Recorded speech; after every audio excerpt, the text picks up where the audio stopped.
oday baa inankiisu ku yidhi aabba intaa oo sanaan masaariif ku siinaye bal maanta 1,000 shilin aabba ii keen buu ku yidhi 1,000 shilin dhididkaagaan rabaa inaan cune ku yaroo ciyaal magaalo weligii shaqo aan arkin aqalka hooyadii uu ku koray oo dhinaca baan u dhaafin markaasuu u tagay baa la yidhi hooyadii buu ku yidhi hooyo 1,000 shilin siiyo maxaad ka dhigayo anaa u baahan hooyaysi way siisay odaygii aabihii buu u geeyey intuu nin lacagta soo shaqeeyay iska dhigay buu aabo waa tan lacagtii hoo oo ka qaado dab hortiisa ka baxayay buu 1,000 shilin ku tuuray odaygii markaas waliba inankiisiiba hoosta ka yar eego saas u eegay markaasuu haddana 10 maalmood kadib buu ka yidhi bal beri toolana waan 1,000 shilin aabba waan kaa rabaa fariid baaba tahay adigu ye shaqadaaba taqaanaa 1,000 shilin ii keen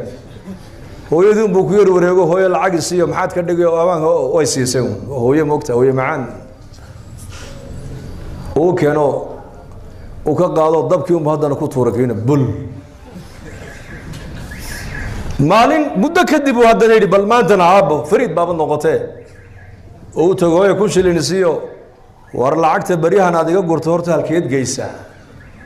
way runta ma ku sheegaa aabba igu yidhi ii soo shaqee anu shaqa ma garanaye isagaan markaa u geeyaa 1,000 shilin oo muxuu ka dhigaa odaygu lacagta wallaahi dab hortiisa ka baxayo buu ku tuuraa isaguna markaasay ku tiri war lacag la gubo anigu ma hayee orad magaalada u gal odayga waa mithaal yani mithaal xataa tafhamu shaqa tagay dad markaa wuxuu arkay nimana qaldhisaya buu arkay u waraysto maalintii imsaad soo shaqaysaayo caynkaas oo 1,000 shilino uu la shaqo tago adu wuxuu hawl soo qabanayba uu soo qabtay lacagtii hore lacagtan ma isku qiimaa markaa oo keenay odaygii aabbo markaasuu yidhi weliba hadal buu raaciyo wuxuu yidhi aabbo lacagta dabka ka ilaalide nabiga ku sallaya markaasuu yidhi oo maxaa ku jaban buu yidhi haddaan ku tuura kuwii horeba soonigii gubayey ma aabba tani tii hore way ka duwan tahay tan waa dhidid baa ku baxay buu yidhi waxaan u soo qaatay mathalkaas shaygan marka uu maal iyo waqti iyo caqli iyo dadaal iyo ragnimo ay kaa gasho ayaa qiimihiisa la gartaa marka diinta dadaalkeega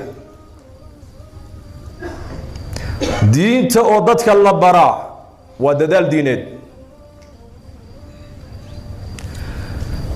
diinta oo dadka loogu soo baraarujiyo loogu yeedhaa waa dadaal diineed